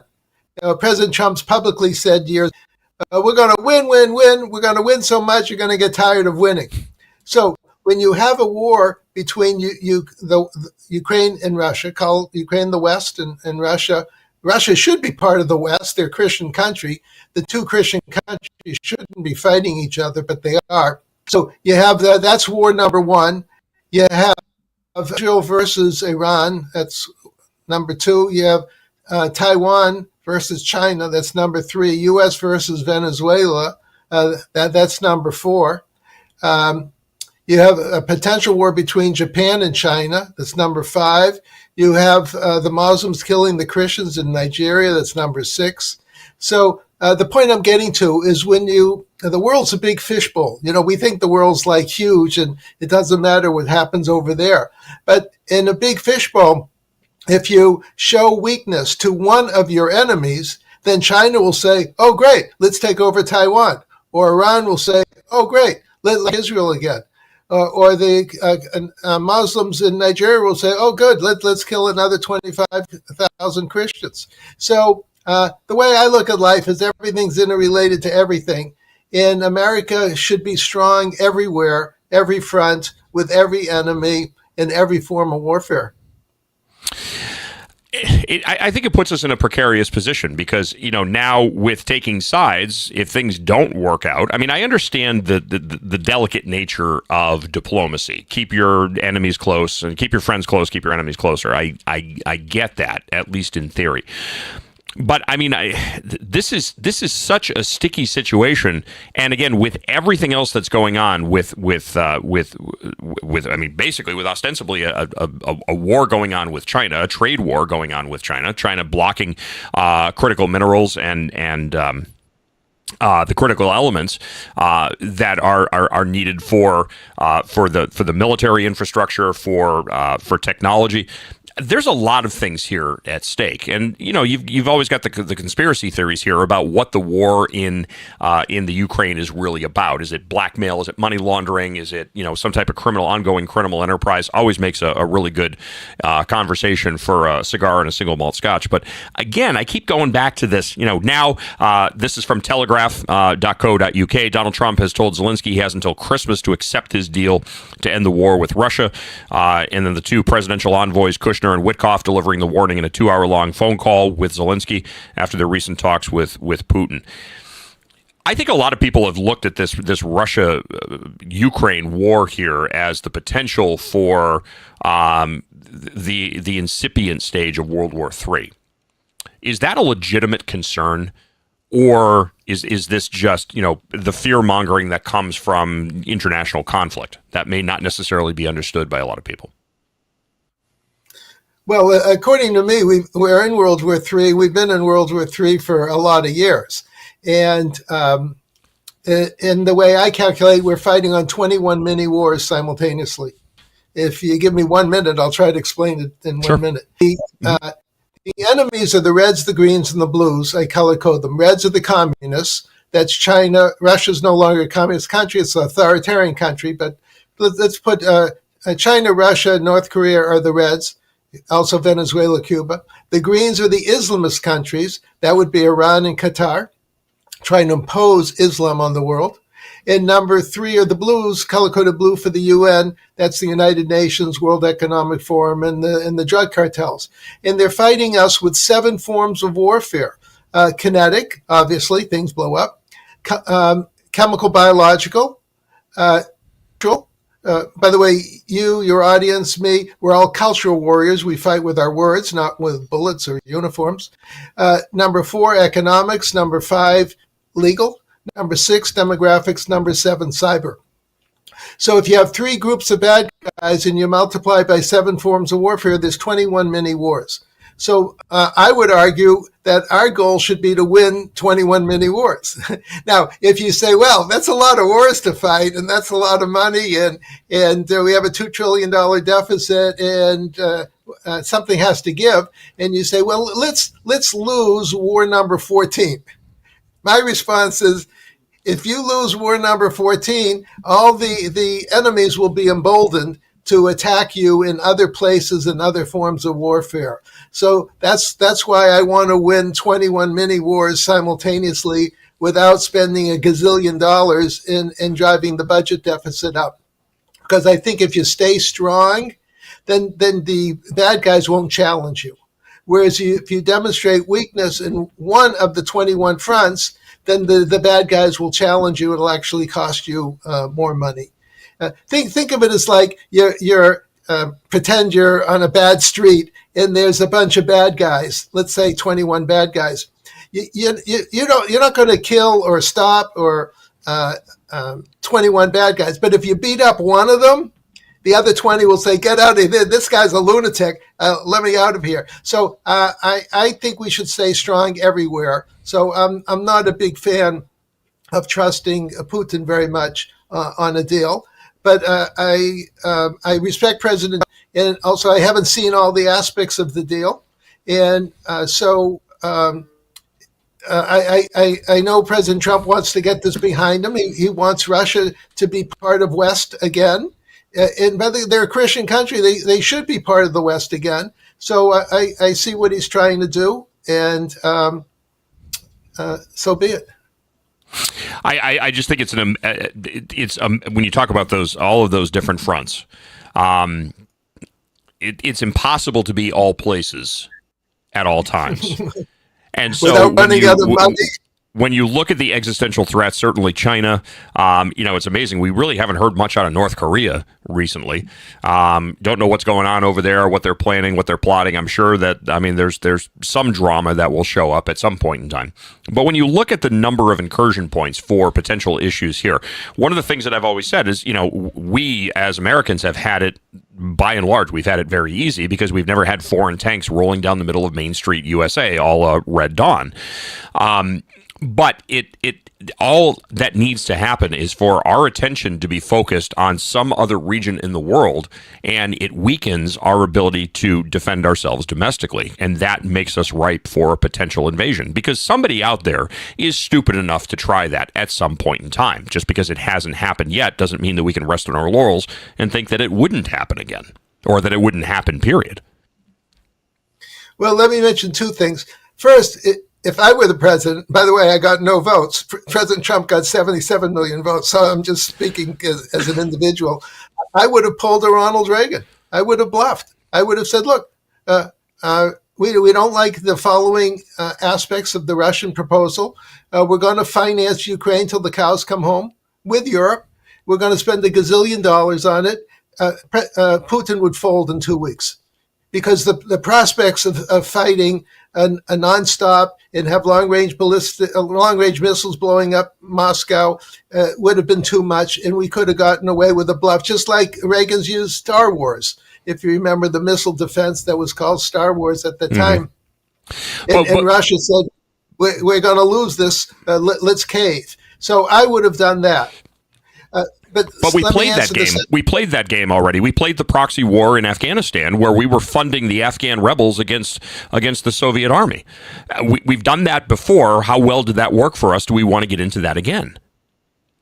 Yes, well, so President Trump made the decision that putting words in his mouth, if we played the Ronald Reagan game of tough guy, fight till the cows come home, and Putin would have fallen because another year or two of this and the Russian economy is in a big mess. And Trump thinks he can work with Putin. There's some personal chemistry. I suppose they like each other somewhat. And Trump didn't want the next Putin. Who knows who the next Putin is? And so I think that's why he made the decision that he wants to work with Putin and do the best he can. But let me mention this. Another part of the multi-front war is that just because an enemy is over there, Russia's over there, China's over there. Russia's been invading America for 100 years, but not with troops, but with communist nonsense and socialist nonsense, invading our K through 12 schools, invading our teachers' colleges, invading our universities. So we've been fighting a cultural war with Russia for the last 100 years since they were formed in 1917. But because things don't blow up in cultural war, people don't realize that. But the reason I'm not a big fan of Russia is because we're suffering tremendously from the communist nonsense that we have to fight election after election. And we're not doing a great job fighting cultural war against that nonsense. By the way, we're not doing a great job in the Islamist war, in the globalist war. Those three false narratives are invading our schools, our children, our Hollywood, our media, social media. So I'm very sensitive to cultural war as well as physical war. Well, your organization, SaveTheWest.com, dedicated to saving Western civilization from itself. I would say, and I'm not trying to steer this into a different conversation, but I opened the segment up with talking about what Australia just did with social media. I have always said that the death of Western civilization, the death of humanity itself, is going to come from social media. We're going to kill ourselves, and that when the aliens 500 years from now do the post-mortem on mankind, they're going to find that it was basically a suicide, that we killed ourselves in this technological infancy, not quite adolescence, but still infancy that we happen to be in. I would look at it and say, you know what, far more than the threat of Russia or China is the existential threat that we're facing right now as a civilization because of the dumbing down of our citizens, people in the West, from social media. Why do we have such short attention spans? We have short attention spans because people are addicted to social media. They can't understand. They can't differentiate right from wrong. They can't differentiate real from fantasy. That's what's ultimately going to wind up killing our society. Not the Russians, not the Chinese, not the North Koreans, not the Venezuelans, not the Cubans. We're doing it to ourselves. Well, remember I mentioned the reds, the greens, and the blues. So you're now talking about the blues. The blues, I color-coded for the United Nations color of their helmets, and that's the globalists.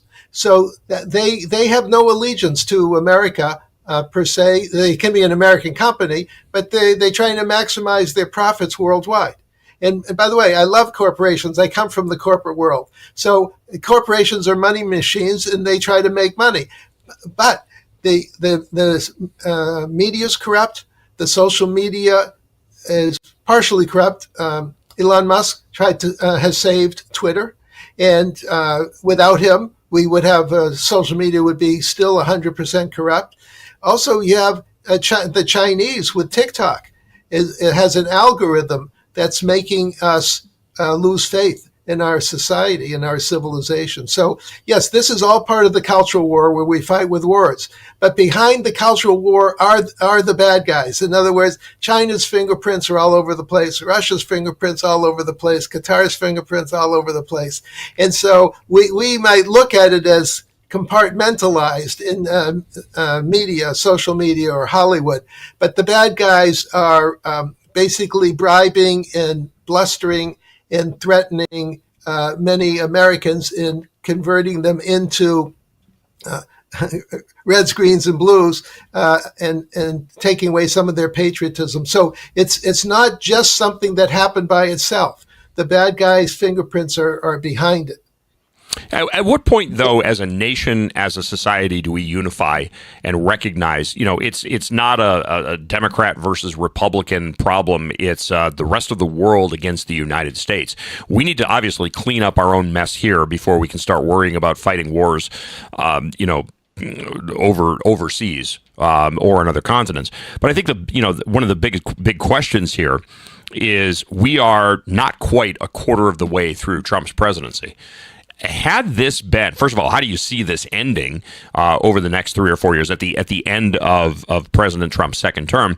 And then what would this situation look like, and specifically this Russia-Ukraine situation, look like had that been a Democrat president in the White House? Well, we're obviously much better off with Trump than any Democrat. And by the way, the Democrats are no Democrats. They kept the name Democrat. They are the reds, the greens, and the blues. In other words, when I was describing to you our foreign enemies, those foreign enemies have domestic agents working for them, and those agents are called Democrats. I hate to say that, but that's basically what's happened. So if the Democrats were in power, we would be totally taken over by the reds, the greens, and the blues, by our foreign enemies, without even knowing it necessarily. So with President Trump, we're going to stay an American country. We're going to stay loyal to the Constitution, Bill of Rights, loyal to my favorite line, life, liberty, and pursuit of happiness for everybody. The Democrats believe in life, liberty, and pursuit of happiness for me, for my friends, my allies, my 10%, whereas we as Americans believe in life, liberty, and pursuit of happiness for everybody. We believe all men, women are created equal. So American principles are safe under President Trump. Under the Democrats, we would have lost our American principles. Well, I believe wholeheartedly, and I don't think this is speculation or conspiracy theory, that Democrats are, by and large, they are anti-American. They hate America. We saw that with Obama. He was a counter-tribalist. He hated America. He hated everything that this country stood for, and he existed for the purposes of advancing the interests of foreign nations above the interests of the United States. No question about it. That's right. Reds, greens, and blues. Obama was a personification of reds, greens, and blues. So was Harris. Biden was really Obama's third term. So we've been suffering tremendously from the half takeover of our country by, again, what I call the reds, greens, and blues. Fortunately, we have 27 Republican states, and people can migrate from the 23 Democrat states to the Republican states. So we have a safety valve in our country that allows us to save ourselves. But in effect, we're going through a civil war, but it's the same civil war as 1861 to 65. It's just that the Confederates changed their name to Democrats. But if you look at the way they behave like Confederates. They don't accept the Constitution. They don't accept the Bill of Rights. And they don't accept federal interference in state racism and corruption. So to me, we're still fighting the Civil War of 1861 because we, the good people, thought we had, but the bad people didn't think they'd lost it. And so that's why we keep fighting this unfortunate Civil War. Well, no matter what it is, it's fight, fight, fight, fight, fight. There's always a battle, always a battle. Never let your guard down. You know, it would be nice to just take a break from it all, to be honest with you. Well, Reagan had it well when he famously said 60, 70 years ago, the loss of freedom is never more than one generation away. So Absolutely. Every generation, we have to fight, fight, fight, as you just said. Absolutely. Kenneth Abramowitz, author of The Multi-Front War, Defending America from Political Islam, China, Russia, Pandemics, and Racial Strife. You can check out his website at SaveTheWest.com. Ken, always a pleasure talking to you, my friend. Be well, stay safe, God bless, and we'll catch up with you soon. Pleasure to be with you. Thank you.